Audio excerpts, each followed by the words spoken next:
Chapter 1. The Wrong Number. The 1788 O-negative was, by all accounts, an exquisite vintage. It carried the subtle, terrified tang of the French aristocracy just before the fall of the Bastille, a flavor profile Damien had found himself craving with increasing frequency. It was also, he was forced to admit as he stared at the glowing rectangle in his hand, making him maudlin. He was seated in his study, a room so ludicrously vast it had its own atmospheric pressure. Bookshelves groaned with first editions that hadn't been opened since their authors were alive. A fireplace, large enough to roast a mammoth, crackled merrily, casting flickering light on a desk carved from the mast of a ship that had sunk in the 15th century. It was all very impressive and grand and so boring.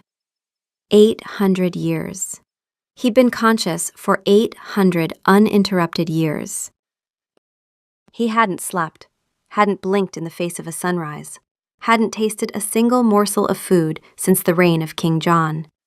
He'd seen plagues and revolutions, the birth of nations, and the death of languages. He'd read every book in his library 3 times. The existential ennui was no longer a philosophical novelty. It was a roommate who never did the dishes. His thumb, pale and elegant, hovered over the screen. He meant to text Alistair, his long-suffering advisor of 5 centuries. Alistair would understand. He would offer some dry, world-weary platitude that would, at the very least, not make things worse. With a sigh that stirred dust motes untouched for a decade, Damien typed. Damien, I am consumed by a torpor that rivals the stagnant despair of ages. Is this all there is? He hit send. The message vanished into the ether. He waited. The response, when it came a moment later, was not from Alistair. Dude, it's 2 a.m. Go to bed. Damien stared at the screen. He tilted his head. His hearing, sharp enough to pick out a rabbit's heartbeat a mile away, could not help him decipher this. Dude? He mouthed the word. It felt foreign, blunt, an uncivilized pebble of a word. And go to bed? An absurd suggestion. He hadn't been to bed since the invention of the feather mattress. He should have blocked the number. It was the sensible, dignified, kingly thing to do. A wrong number was a cosmic clerical error, to be deleted and forgotten. But the sheer, unadulterated gall of the response was novel. No one had spoken to him with such casual dismissal in at least 600 years. He typed again, his curiosity a tiny, flickering candle in the vast, dark ballroom of his boredom. Damien. Like what? The reply was instantaneous. IDK. Learn to juggle? Solve world hunger? Stop whining to strangers on the internet? Literally anything else. He blinked. Whining? He had not been whining. He had been expressing a profound, centuries-old existential angst. There was a difference. A significant literary difference. The whiplash of being told to learn to juggle in response to a soul cry that would have made Byron weep was almost physically jarring. Damien. I was not whining. I was articulating a state of profound metaphysical weariness. Yeah, that's what whining is called when you use a thesaurus. Try again. Damien felt a strange sensation bubble in his chest. It wasn't anger. It wasn't offense. It was amusement. A dry, dusty amusement, like a forgotten harpsichord playing a single, surprised note. He had conquered empires. He had stared down armies. He had personally debated philosophy with Voltaire and found him wanting. And he was currently being told to try again by someone who used you instead of you. Damien. One does not simply go to bed when the soul itself is sleepless. Okay, well, one of us has a 9 a.m. meeting, so unless your soul wants to write my PowerPoint slides on quarterly engagement metrics, I'm out. He stared at the final symbol. A tiny 2-fingered hand, a peace sign. What did it mean? A truce? A gesture of farewell? It seemed cheerful, aggressively cheerful. He summoned Alistair. The vampire appeared in the doorway so silently he might have been part of the shadow until he decided not to be. Alistair was a study in perpetual exhaustion, his face etched with the weariness of a man who had been telling his boss not to do things for half a millennium. "My lord?" Damien held up the phone. "Alistair, this symbol. What is its meaning?" Alistair leaned in, peering at the tiny icon. He adjusted his spectacles, a habit he'd picked up in the 1880s and never quite dropped, despite having perfect vision. "It appears to be a hand, my lord, making a V shape, perhaps a symbol of victory? Or, given the context, a sign of surrender?" "It feels flippant," Damien murmured, scrolling back through the conversation. "The entire exchange has been flippant. This person thinks I am whining."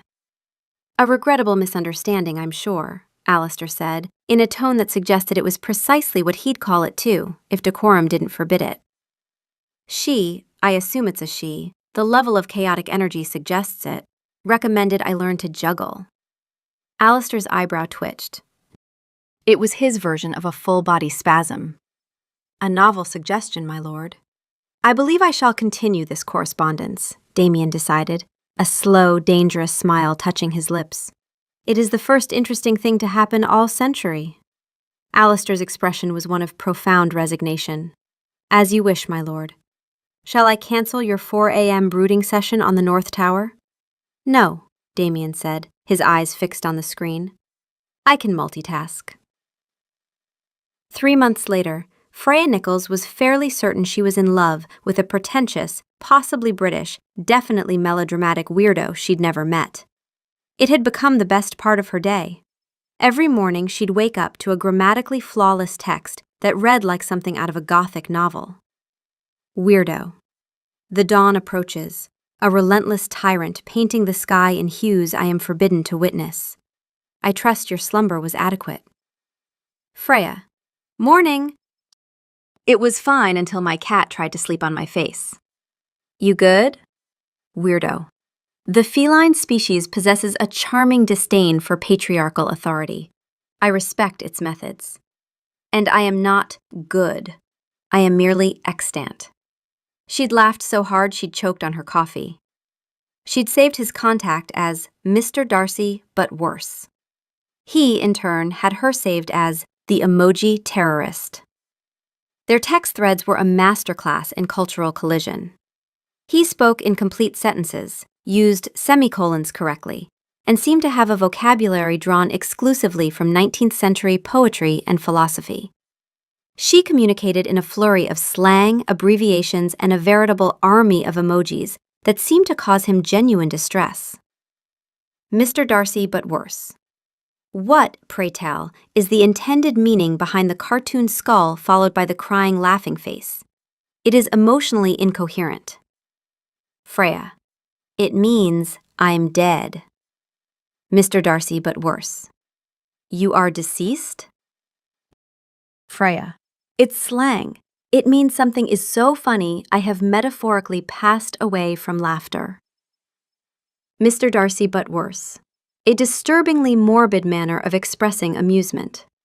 I prefer a simple, well-articulated declaration of mirth. Freya. You're so dramatic. No one says a declaration of mirth. Just say LOL like a normal person. Mr. Darcy, but worse. I would rather be staked through the heart. Freya. See? Dramatic. She learned things about him in fragments. He was a night owl. An extreme night owl. He never once mentioned a job, but spoke of overseeing his interests with a kind of ancient authority. He seemed to have an opinion on every major historical event of the last 1,000 years, speaking about them with an unnerving, first-person familiarity. The fall of Constantinople was a tragedy of short-sighted greed, he'd texted one night. Didn't that happen in, like, the 1400s? She'd replied. A mere yesterday, was his response. She'd decided he was a history professor. A very old, very eccentric history professor who probably wore tweed jackets with elbow patches and had tenure so solid he could get away with anything. It was the only explanation that made a lick of sense. He, in turn, was utterly fascinated by her. He called her aggressively chaotic.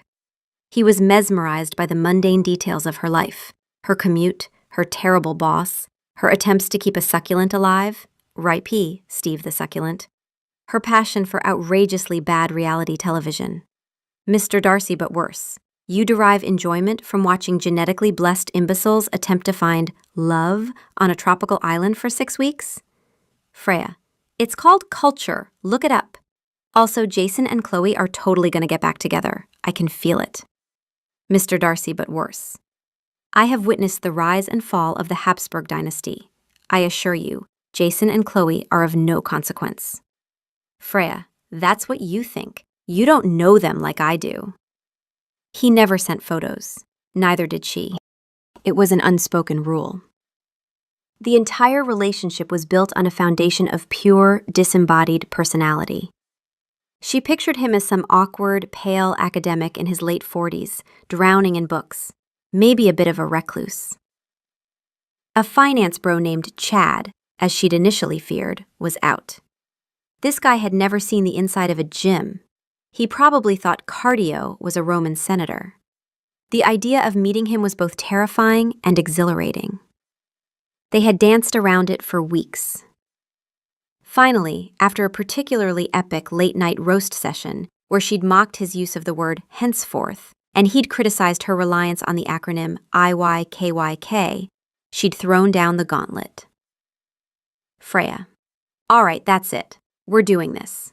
Face to face. I need to see the man who says henceforth in a text message. A long pause followed. For a moment, she thought she'd scared him off. Mr. Darcy, but worse. Very well. I confess to a certain curiosity regarding the human who uses a cartoon eggplant as a valid form of communication. Name the time and place, though I must insist on a nocturnal setting. Freya. Wow, sticking to the brand. Okay, Night Owl. How about the Grind Coffee Shop, tomorrow, 8 p.m.? Mr. Darcy, but worse. Acceptable. I shall be the one looking as though he has seen the slow death of stars. Freya. And I'll be the one not dressed like a Victorian ghost. See ya, weirdo. Her heart was pounding. This was either going to be the most awkward encounter of her life, or the start of something incredible. Or both. Probably both. Damien stood across the street from the Grind, shrouded in the shadows of a bookstore awning. The place was bright, obnoxiously so. Cheerful string lights were draped everywhere, illuminating a crowd of young people hunched over laptops, their faces bathed in the ghostly blue glow of their screens. The air smelled of burnt coffee beans and sugar, a cloying combination that made his sensitive nose twitch. He was, for the first time in centuries, nervous. What was he expecting? He'd built an image in his mind, a composite sketch of her texts, a gremlin, perhaps. A small, hyperactive creature with a phone permanently attached to its hand, communicating only in frantic clicks and indecipherable emojis. Someone whose diet consisted solely of avocado toast and existential angst, despite her mockery of his own. Alistair had been appalled by the entire venture. My lord, you are meeting a complete stranger? A human? From the internet? Have you lost your mind? She could be anyone. A vampire hunter? A journalist? A religious zealot with a steak collection? Don't be absurd, Alistair, Damien had replied, adjusting the cuffs of his perfectly tailored black coat. She thinks I'm a history professor, and besides, he'd added with a wry smile, I'm bored. He checked his reflection in the darkened bookstore window, then remembered with a flicker of annoyance that he didn't have one. He'd been relying on Alistair's grim assessments of his appearance for centuries. Tonight the advisor had simply said, You look formidable, my lord. Not exactly helpful. He ran a hand through his dark hair, a gesture born of pure habit, and wondered if it looked as effortlessly windswept as he intended. He took a deep breath, an unnecessary but calming affectation, and crossed the street. He pushed open the door to the Grind. A little bell tinkled, a sound so aggressively quaint it set his teeth on edge. The wave of warmth and noise and smell was a physical assault, He scanned the room. Laptops, scarves, beards, anxious first daters. No sign of an emoji-wielding gremlin. And then he saw her. She was sitting at a small table in the corner, nursing a cup that was probably spewing steam and calories. She was wearing a brightly colored sweater and jeans with a hole in one knee that he was fairly certain was intentional. Her hair was a cascade of warm brown waves, and she was laughing at something on her phone. It was a full, uninhibited laugh, a sound that cut through the cafe's low hum like a bell. She was beautiful. Not just pretty, she was vibrant, alive in a way that felt like a personal affront to his entire existence. The sheer, unadulterated life force rolling off her was like standing next to a furnace. This cannot be her, he thought. This is a trick. The emoji terrorist is supposed to be a gremlin. As if on cue, she looked up, her eyes scanning the room. They were bright, intelligent, and full of humor. Her gaze passed over him, dismissed him as just another handsome, brooding man in a dark coat, and then snapped back. Recognition dawned. Her eyes widened. The laughter died on her lips, replaced by a look of profound, comical disbelief. Her jaw went slightly slack. Freya was staring. The man who had just walked in looked less like an awkward academic and more like he'd just stepped off the cover of GQ, Brooding Billionaires Monthly. He was tall, impossibly elegant, with a face that looked like it had been carved from marble by a sculptor who was having a very good day. His eyes were dark and intense, and he moved with a liquid grace that was vaguely unsettling. He was, in a word, devastating. No, her brain supplied helpfully. Absolutely not. That is not Mr. Darcy, but worse. That is a cologne model. My guy is supposed to have elbow patches and social anxiety. But he was walking towards her, purposefully. His dark eyes were locked on hers, and she could see the same dawning horror and disbelief mirrored in them.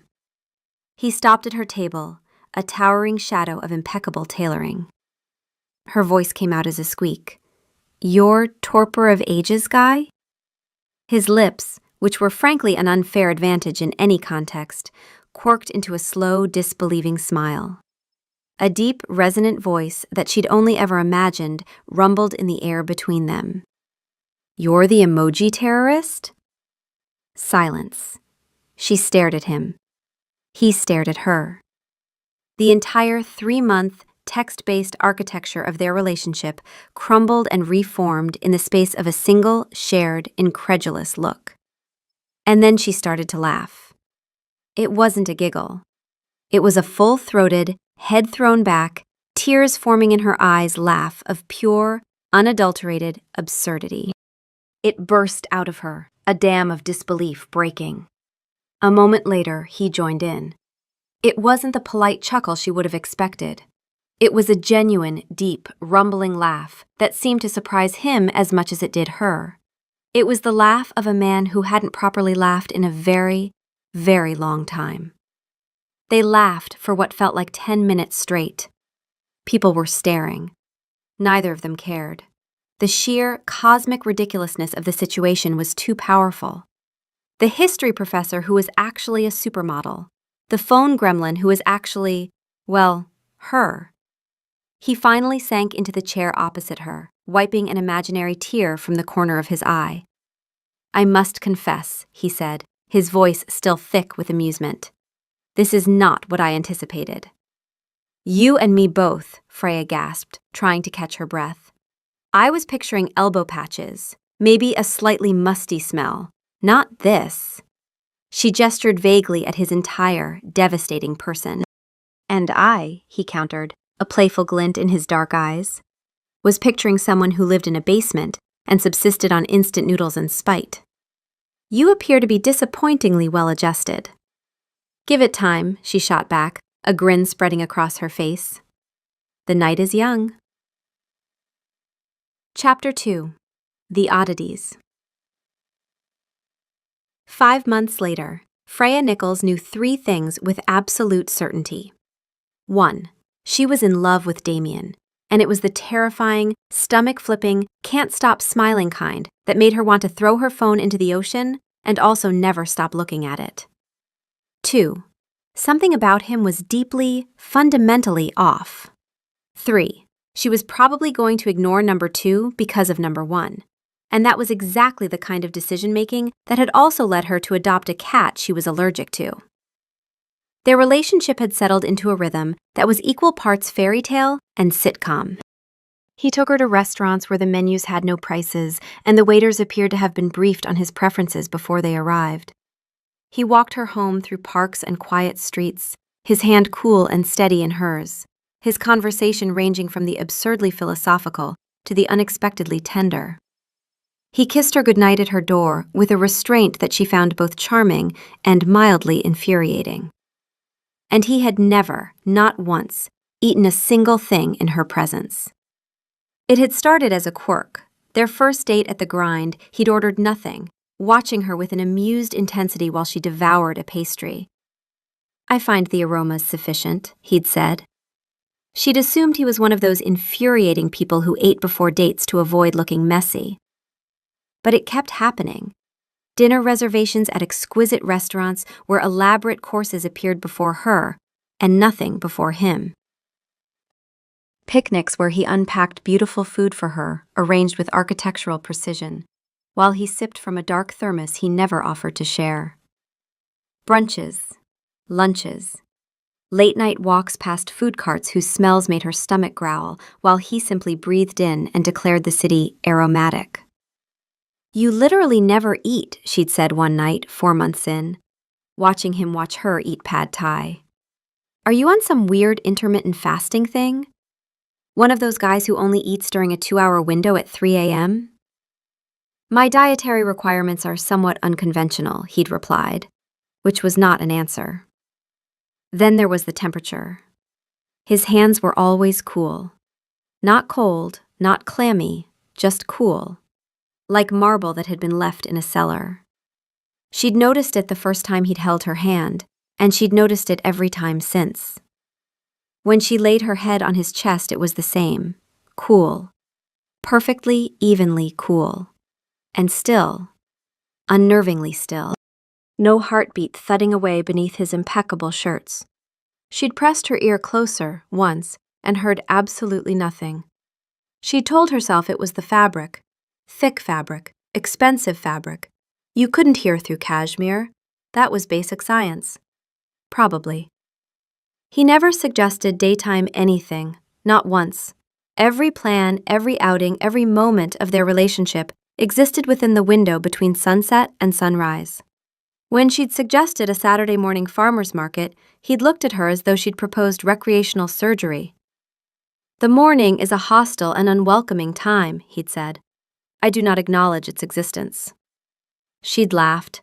She always laughed. Because the alternative was to follow the thought to wherever it led, and wherever it led was somewhere she wasn't ready to go. He'd follow to the castle on their third date.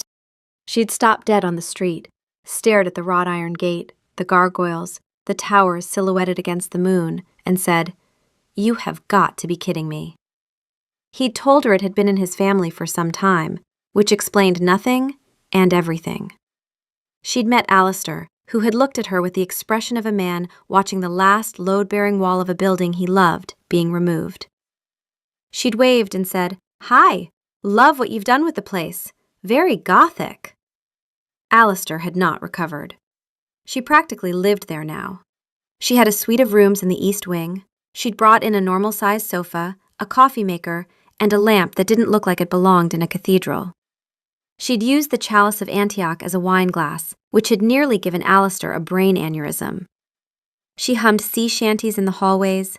She left her shoes by the front door, which was apparently a crime against 1,000 years of decorum. The castle staff, a silent legion who had served Damien for generations, were divided.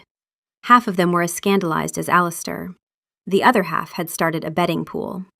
Marco, a hulking guard who'd been turned during the Renaissance and was built like a cathedral, was the bookie. "I've got 5 centuries of service pay that says she gets him to laugh during a formal audience," Marco muttered to another guard as they watched Freya attempt to teach Damien how to play Wordle on her phone. And through all of it, the oddities piled up.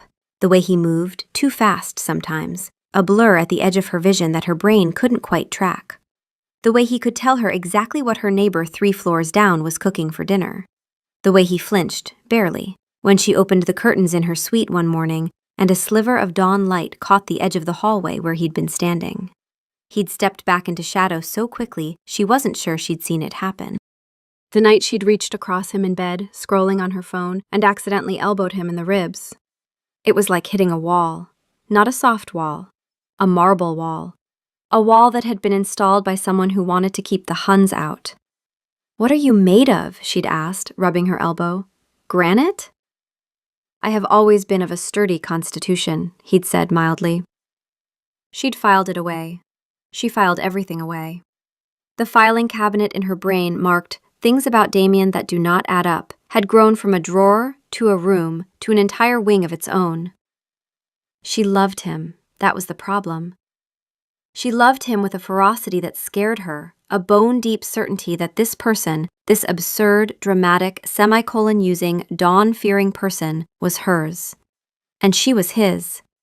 She felt it every time he looked at her, every time his cool fingers traced absent patterns on her wrist, every time his voice dropped to that low, private register that was only for her. Butterflies didn't begin to cover it. It was more like someone had installed a colony of hummingbirds in her chest, and they had opinions. But she also wasn't stupid. It happened on a Tuesday. They were in the library, her favorite room in the castle. She was curled up on the sofa she'd smuggled in, reading a paperback, while he sat in his ancient wing chair, reading what appeared to be a handwritten letter in a language she didn't recognize.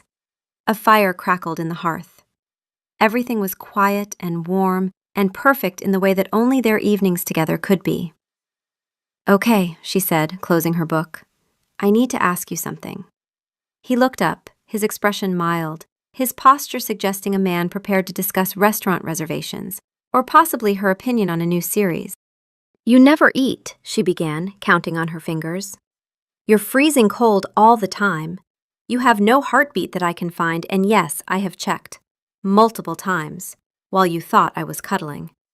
You never, ever go out during the day. You live in a literal castle. You have no mirrors anywhere. You once referred to the 17th century as a tedious period, but I managed. And last week, you told me the city smelled different tonight, and then described the blood types of 3 people on the next street." Damien was very still. "So my question is this," she said, her voice light, her eyes sparkling with a mischief that masked something deeper. "Are you a vampire? Or are you just the most committed method actor in human history? Because honestly, at this point, either answer works for me." She was smiling. She expected him to laugh. She expected his low, rumbling chuckle and some deflective quip about his unconventional lifestyle. She expected the bit. They were always doing a bit. He didn't laugh. Something in his face changed. Not dramatically. If she hadn't spent 5 months studying every micro-expression that crossed those carved marble features, she would have missed it entirely. But she hadn't missed a thing about him in months, and what she saw now made her smile falter. His eyes, usually glinting with dry amusement or quiet warmth, went still. Not cold, not angry. Just still, like a lake that had suddenly stopped moving, every ripple frozen in place. His hand, which had been resting on the arm of the chair, tightened, just barely, just enough that the leather creaked.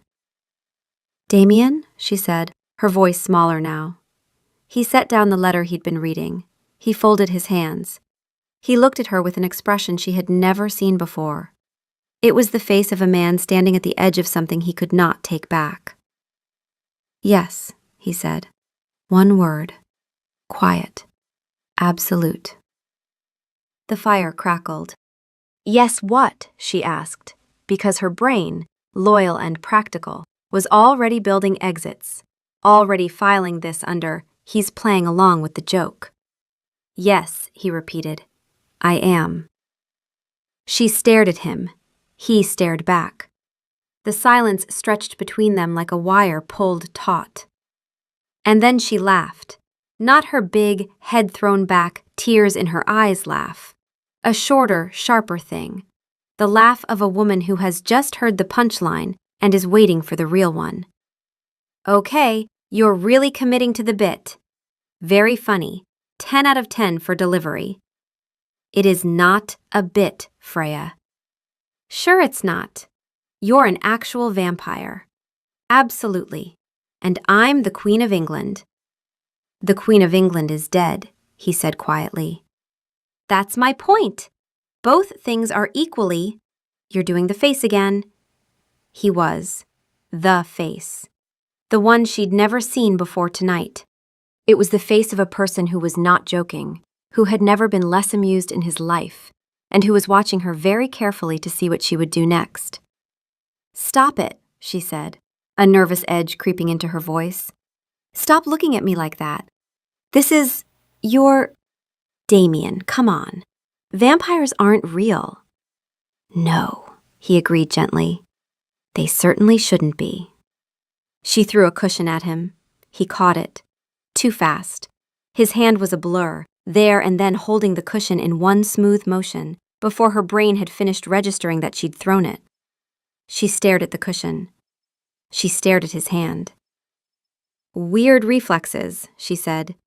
You probably do CrossFit. I do not do CrossFit. Martial arts, one of those. Anyway. She stood up, gathered her book, and kissed him on the forehead. His skin was cool under her lips, as always. Very funny joke. I'm going to bed. Good night, Dracula. She walked out of the library. Her heart was hammering so hard she could feel it in her wrists. She didn't believe him for 3 weeks. It wasn't that she was stupid. It wasn't even that the evidence wasn't there. It was that the alternative to not believing was to believe. And believing meant that the man she was in love with, the man whose arms she fell asleep in, the man who left her absurdly literate good morning texts about the tyranny of dawn, was a supernatural predator who subsisted on human blood and had been doing so for 8 centuries. Believing that would require her to rearrange her entire understanding of reality, and she had a full-time job and a cat to feed. So she didn't believe. She doubled down on not believing. It became its own kind of performance.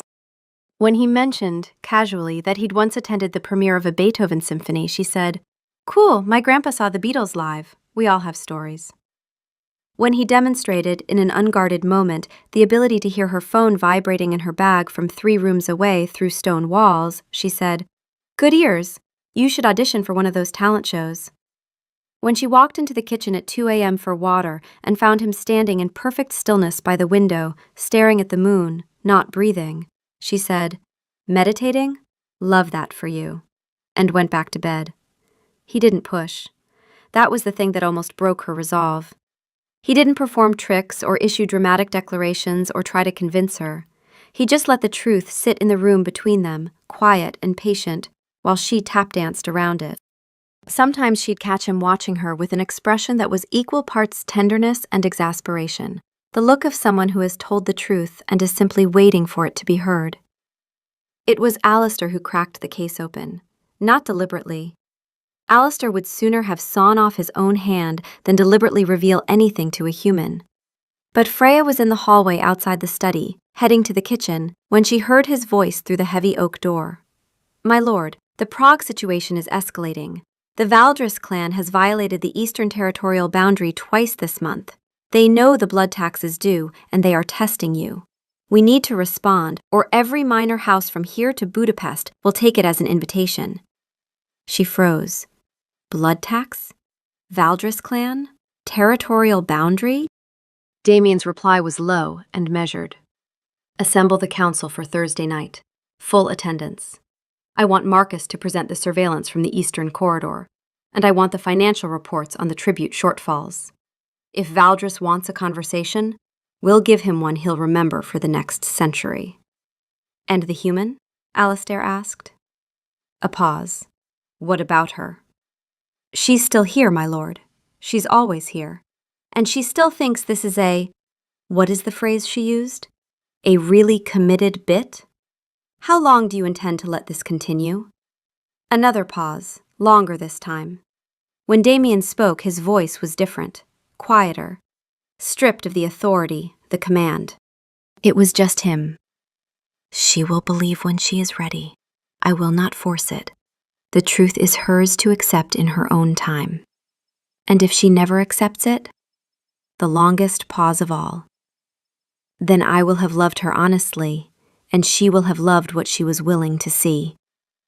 That is more than I have had in 800 years. Freya stood in the hallway, her hand over her mouth, her heart slamming against her ribs. The water was forgotten.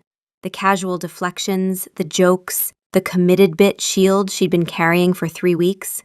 All of it felt suddenly very thin and very fragile, and something enormous and terrifying was pressing against it from the other side.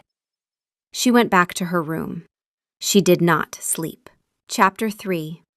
The Truth. The next evening, she was sitting on the edge of her bed when he knocked. She'd been sitting there for an hour, doing nothing, which was so unlike her that it was itself a kind of alarm. "Come in," she said. He entered, his gaze finding her immediately. He knew something was different. He could probably smell it on her, she thought wildly. Anxiety had a scent, didn't it? He'd basically told her that once. She'd laughed it off. She'd laughed everything off. "I need you to show me," she said. No preamble, no jokes, no emojis in her voice. "I heard you and Alistair last night. I heard. Enough. And I need you to show me something that I can't explain away, something that doesn't let me pretend." He stood in the doorway for a long moment. He looked, she thought, like a man who had been waiting for this and dreading it in equal measure. "Are you certain?" he asked. "No. Show me anyway." He crossed the room to where a large ornate mirror hung on the wall. She'd had it brought in from another part of the castle, one of the few mirrors in the entire building, tucked away in a storage room as though someone had banished it there long ago. She'd assumed it was a decorating choice. Minimalism. Very chic. "Stand beside me," he said. She stood. She looked at the mirror. Her own reflection stared back, wide-eyed, tense, wearing an oversized jumper and mismatched socks. To her left stood Damien. She could feel him.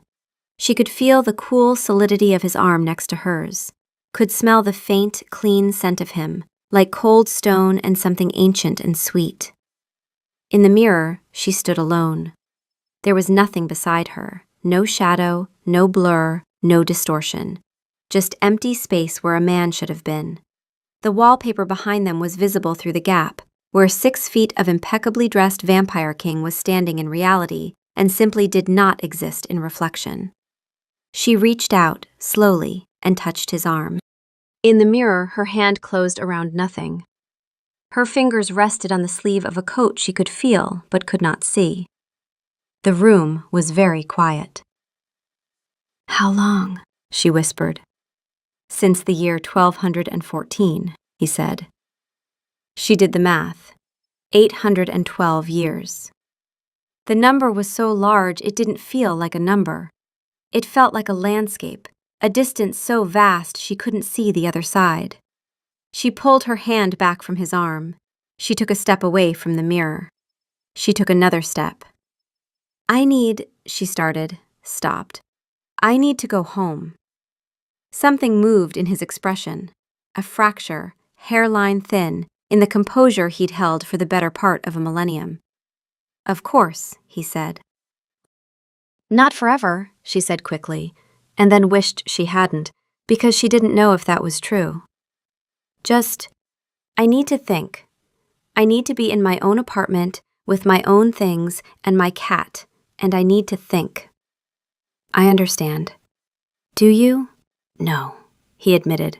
"I have no idea what you are feeling right now, and I am terrified." The honesty of it nearly broke her. She could see it in his eyes, the raw, ancient fear of a being who had survived 8 centuries and was now facing the possibility that the one thing that had made those centuries worth surviving was about to walk out the door. She crossed back to him. She took his face in her hands. His skin was cool under her palms, no warmth, no blush, no pulse at his temples.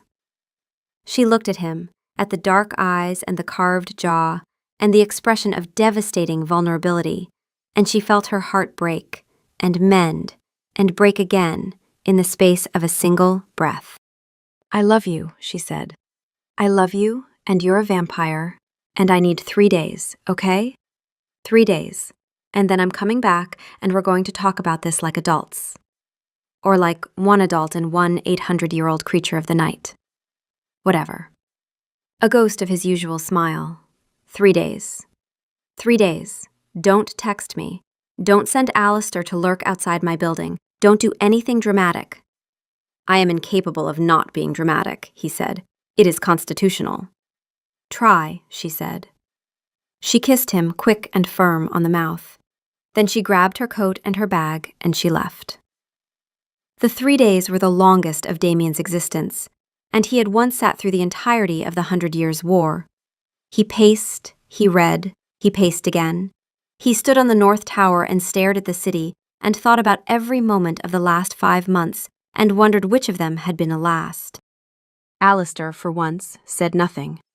He simply kept the household running and left a glass of warmed O-negative on the desk at midnight, which was as close to comfort as Alistair was capable of offering. On the second night, Damien broke. He picked up his phone. He stared at the screen. He typed and deleted 7 messages, each more agonized and literary than the last. He finally settled on something short. "Mr. Darcy, but worse.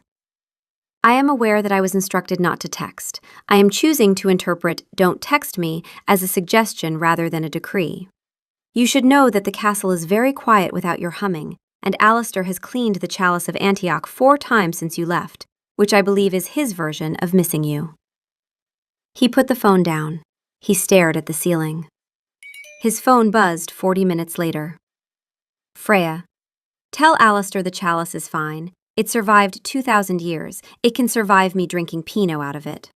Then, a minute later, "Freya, I'm okay. I just need to finish thinking."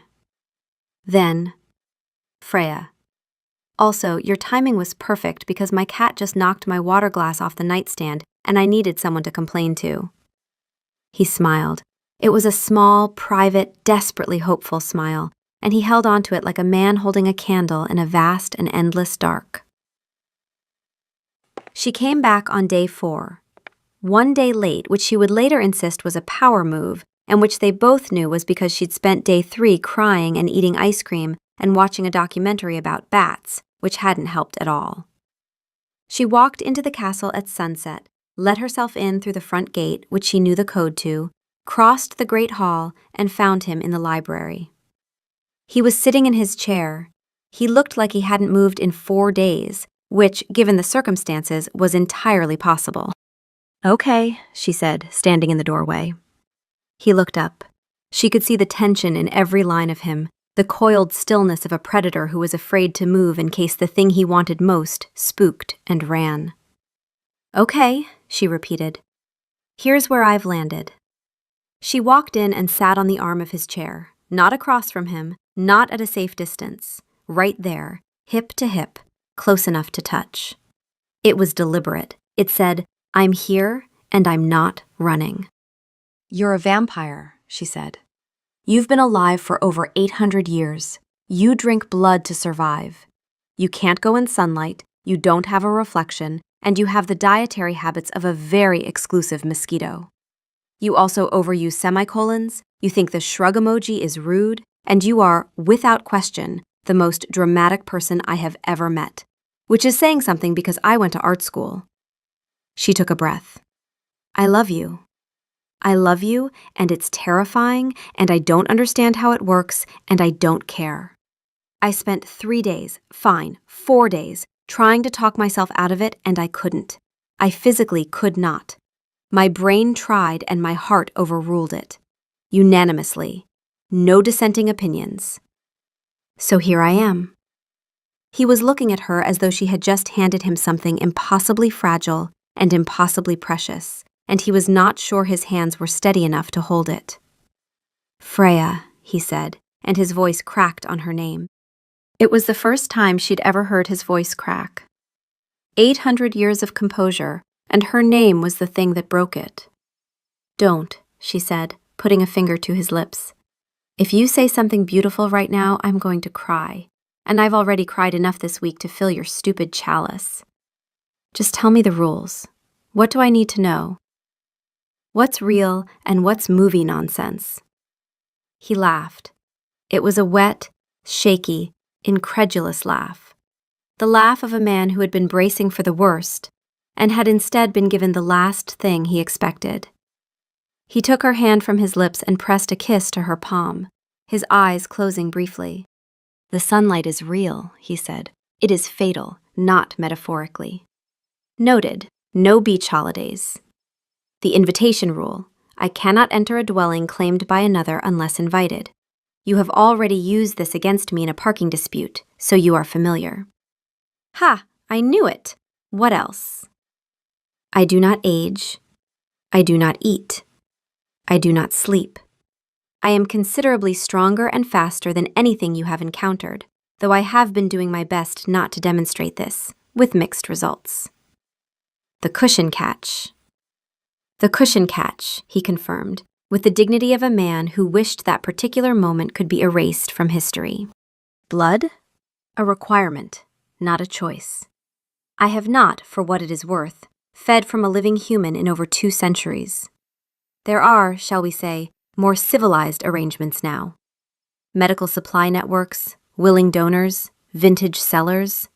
A pause. "The 1788 was exceptional." "You're a blood sommelier." "I employ a blood sommelier. There is a distinction."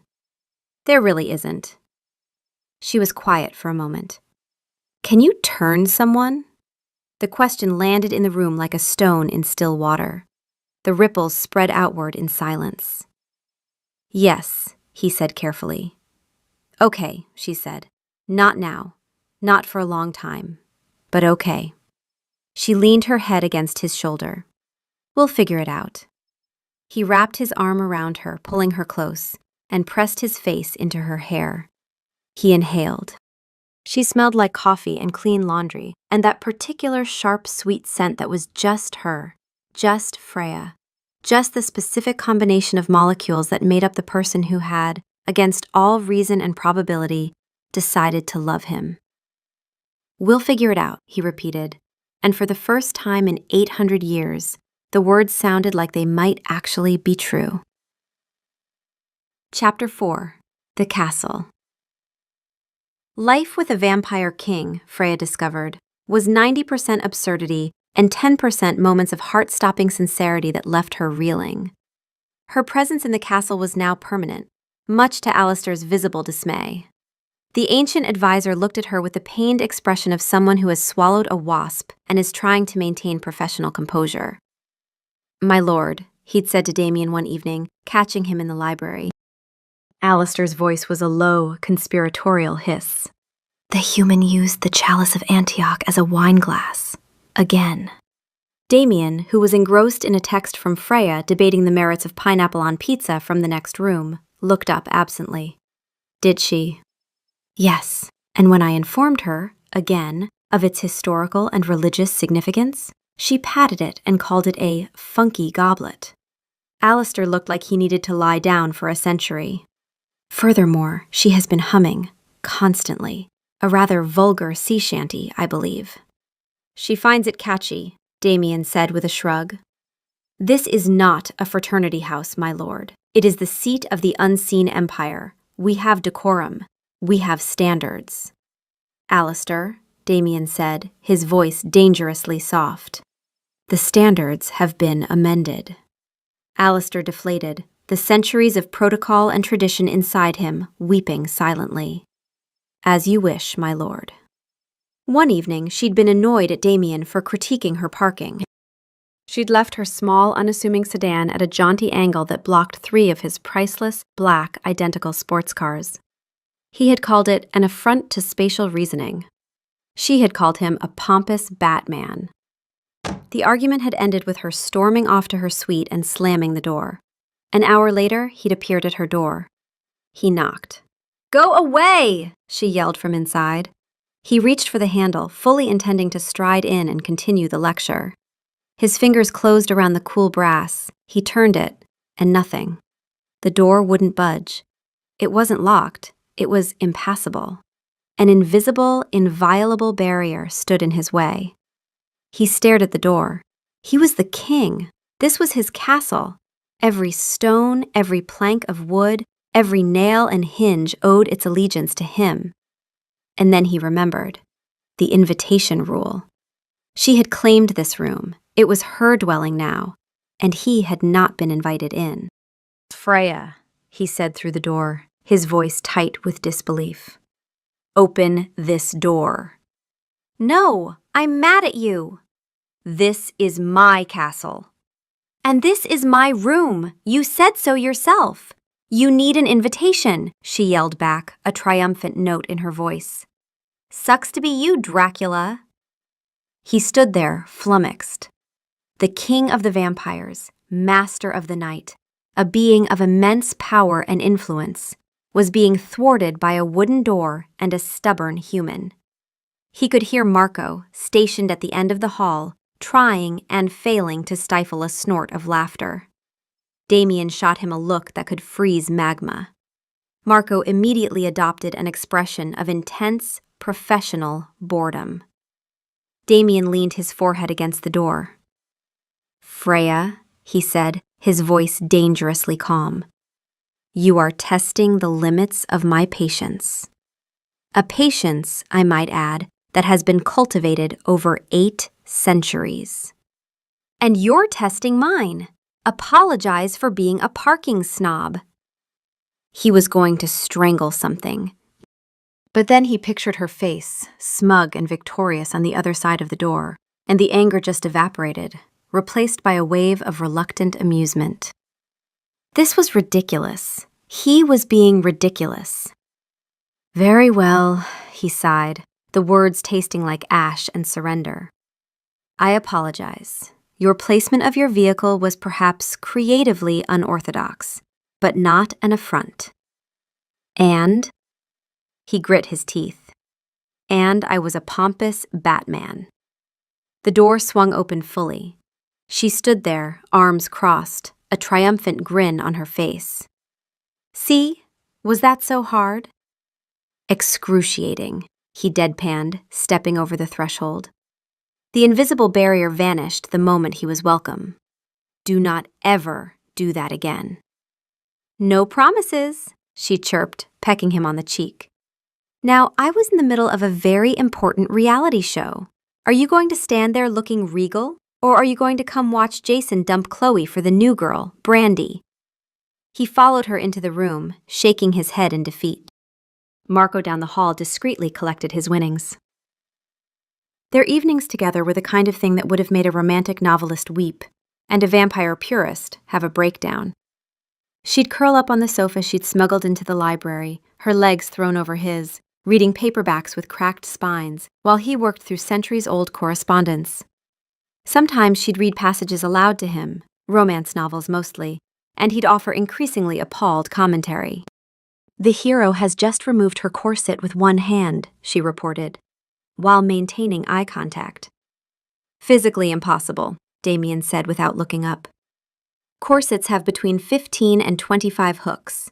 A one-handed removal would require either supernatural dexterity or a complete disregard for the structural integrity of the garment." "You would know." "I beg your pardon? You were alive when corsets were a thing. Did you ever—" "I am not answering that." "You totally did. This conversation is over." She'd poke his arm, he'd catch her hand and hold it, and they'd sit in a silence that felt like the warmest, safest, most specific place in the world. These were the moments that undid her. Not the castle, not the power, not the impossible reality of what he was. These moments. His thumb tracing circles on the back of her hand. The way he'd occasionally read her a passage from whatever he was reading, translating from Latin or Middle English in real time, his voice low and rich. The way he looked at her when he thought she wasn't paying attention, like she was the only source of light in a room that had been dark for a very long time. She felt it in her stomach, every time. The flip. The hummingbirds. The stupid, involuntary smile that she couldn't control and didn't want to. "You've really done everything, haven't you?" she said one night, her voice soft. "I have outlived the concept of everything," he replied, his gaze distant. "There are no new stories, only new tellers." "What about me?" she asked, her voice barely a whisper. "Am I a new story?" He turned to look at her. The firelight danced in her eyes, turning them to liquid gold. She looked small and fragile and impossibly precious against the backdrop of his immortal, unchanging world. She was a single, brilliant firefly in a vast and eternal night. "Yes, Freya," he said, his voice thick with an emotion he couldn't name. "You are an entirely new story." The near disaster happened on a Sunday in November, and it was no one's fault, which made it worse. Damien had been spending the evening in the astrolabe chamber, a circular room at the very top of the westernmost tower. It was his favorite place in the castle, a masterpiece of medieval engineering with a retractable copper roof designed for celestial observation. He went there often, to watch the stars and to be alone with the kind of quiet that only the very top of a very old building could provide. The chamber's roof mechanism was ancient, older than Alistair, older than half the castle. It was a system of counterweights and copper gears that had been built in an era when craftsmanship meant something would last forever, and maintenance was someone else's problem. He was standing beneath the open roof, the November sky above him a field of cold, clear stars, when he heard the sound. A low, grinding groan of metal. Not the smooth articulation of gears engaging. Something else. Something wrong. A shudder ran through the mechanism, followed by a sharp mechanical crack, like a bone breaking deep inside the walls.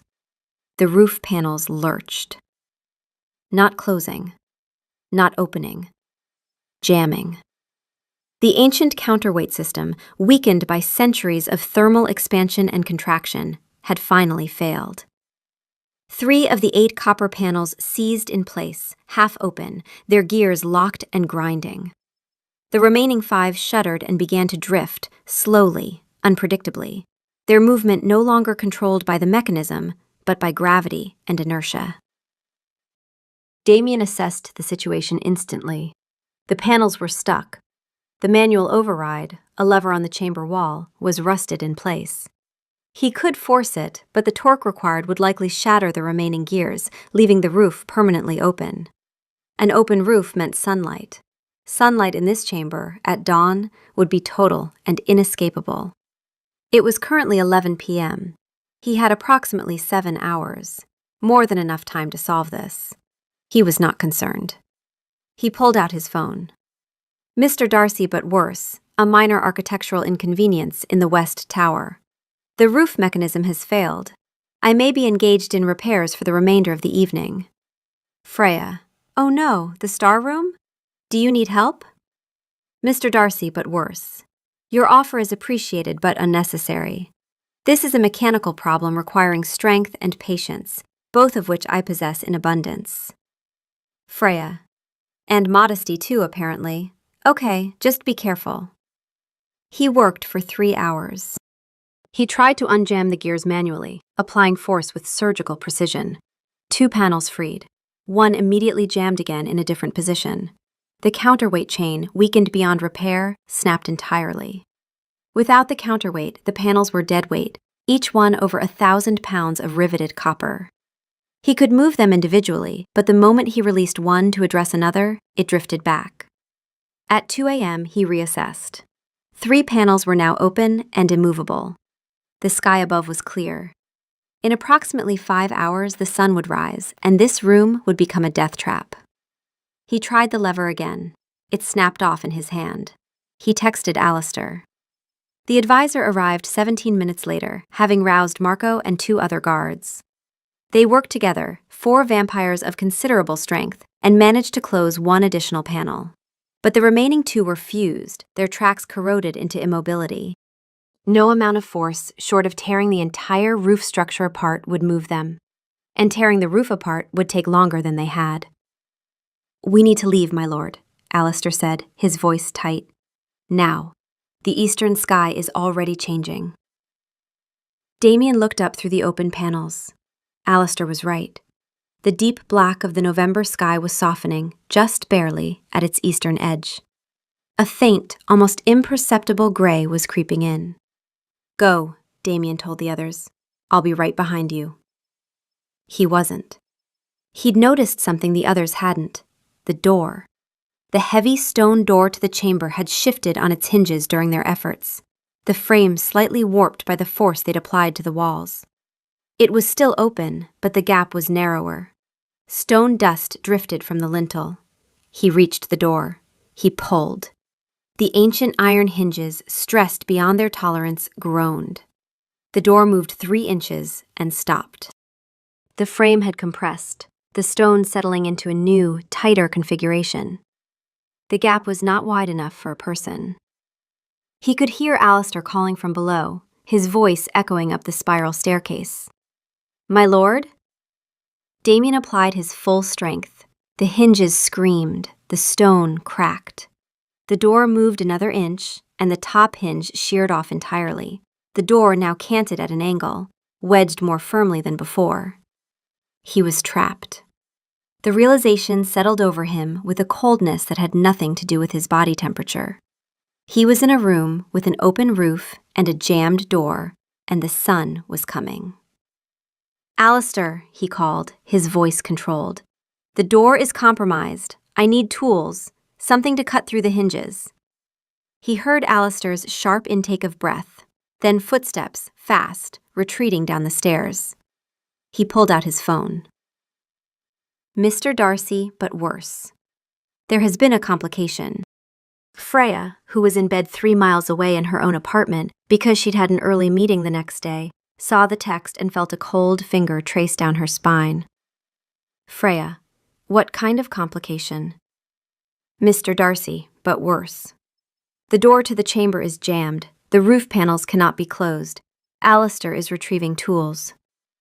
She sat up in bed. Her cat, disturbed, gave her an offended look. "Freya, Damien, the sun comes up in like 4 hours." "Mr. Darcy, but worse. Approximately 4 hours and 12 minutes, I am aware." "Freya, get out of there." "Mr. Darcy, but worse. That is the current objective, yes." "Freya, I'm coming." "Mr. Darcy, but worse. Absolutely not. Stay where you are." "Freya, I'm already putting on shoes." "Mr. Darcy, but worse. Freya, there is nothing you can do here that my people cannot." "Freya, I don't care. I'm coming." She was in a taxi 14 minutes later, her coat thrown over pajamas, her hair a disaster, her heart in her throat. The driver, noting her expression, wisely said nothing and drove fast. She arrived at the castle at 3:20 a.m. Alistair met her at the gate, his face a mask of controlled panic. For the first time since she'd known him, he did not look at her with resignation or mild horror. He looked at her with something close to gratitude. "This way," was all he said. She followed him up the spiral staircase of the West Tower, her lungs burning by the time she reached the top. She could see the door, wedged at a broken angle, a narrow gap of perhaps 8 inches between its edge and the stone frame. Through the gap, she could see the chamber. The starlight was dimmer now. The sky through the open panels was gray. "Damien," she called. "I told you not to come," his voice came back, strained but controlled. "And I told you I don't take orders." She turned to Alistair. "What's the situation?" "The hinges are 14th century iron, corroded and partially sheared. We've been trying to cut through with a diamond saw, but the angle is impossible with the door canted. We can't get leverage." "How wide is the gap?" 8 inches, perhaps 9. Freya looked at the gap. She looked down at herself. She was small. Not tiny, but small. Slim shoulders, narrow hips, the benefits of a metabolism that ran on coffee and anxiety. I can fit through that, she said. Alistair stared at her. Absolutely not. Why? Is the room going to hurt me? It's sunlight that's the problem, right? Sunlight won't kill me. I'm human. You could be injured. If the door shifts further while you're in the gap, you could be crushed. Then we'd better be quick. She was already shrugging off her coat. Damien, I'm coming through. Freya, no. His voice was sharp with fear. The door is unstable. If it moves while you're… Then hold it, she said. You're strong enough to hold a door for 30 seconds, right? Silence. Right? She pressed. Yes, he said tightly. Then hold the door. I'm coming through. And on the other side, I am going to figure out how to unjam those panels, or block them, or find a tarp or something, because that is what I do. I solve problems. It's the one thing I'm good at, other than emojis and annoying you. She could hear Alistair behind her, making a sound that was halfway between a protest and a prayer. Freya, Damien said through the gap. She could see a sliver of his face, one dark eye looking at her with an expression that made her chest ache. If something happens to you because of me, because of what I am, then it'll be my choice, she said firmly. My stupid, stubborn, fully informed choice. Now hold the door. She felt his power gather on the other side. The door steadied, locked in place by a grip that could bend steel. She turned sideways, exhaled, and squeezed through the gap. The stone scraped her shoulder blades, her ribs compressed. For one horrible moment, she was stuck, the weight of the ancient door pressing against her chest. And then she was through, stumbling into the chamber, her feet unsteady on the cold stone floor. He was there. He caught her, his hands gripping her arms, his face a mask of terror and relief. The sky above them through the broken panels was no longer gray. It was pale. Pale with the sickly light that comes 20 minutes before dawn. 20 minutes before this room became a furnace. Okay, she gasped, pulling away from him and looking up. Okay, 2 panels stuck open. Which ones? He pointed. The 2 easternmost panels, angled directly toward the rising sun. Of course they were the eastern ones. She looked around the room. The massive brass astrolabe, ancient telescopes, celestial charts framed under glass, stone walls. No curtains, no fabric, nothing to drape over an opening 20 feet above their heads. Your coat, she said. What? Your coat. It's wool, right? Heavy? Give it to me. He shrugged off his coat. She took it. It was absurdly large, like a blanket. Expensive wool, thick and dark. She looked at the astrolabe. It was tall, nearly 9 feet, a complex brass frame of rings and pointers. If she could climb it… Boost me up, she said. Freya. Boost me up to the astrolabe. I can climb the frame and get high enough to drape the coat over the nearest panel opening. It won't seal it, but it'll block the direct light. You can stand in the shadow of the other panel's edge, the one that's only half open. That gives you maybe 4 feet of safe space. It's not great, it's not even good, but it's enough. He looked at her, this small, fierce, mortal woman in pajamas and mismatched socks, holding his coat like a weapon, devising a plan to save an immortal's life with a piece of tailoring. You are absolutely insane, he said. Thank you. Boost. He lifted her. She climbed the astrolabe frame, the brass cold and slick under her hands, her bare feet finding holds on the ancient rings. She climbed higher than was safe, higher than was sensible, her arms shaking with the effort. She reached the top. She could see the sky through the open panel, inches from her face. It was light. Not sunrise yet, but close. So close. She threw the coat over the panel opening. The heavy wool caught on the copper edges, draping down, blocking the rectangular gap almost entirely. Not perfectly. There were gaps at the sides, slivers where light would get through, but the direct eastern exposure was covered.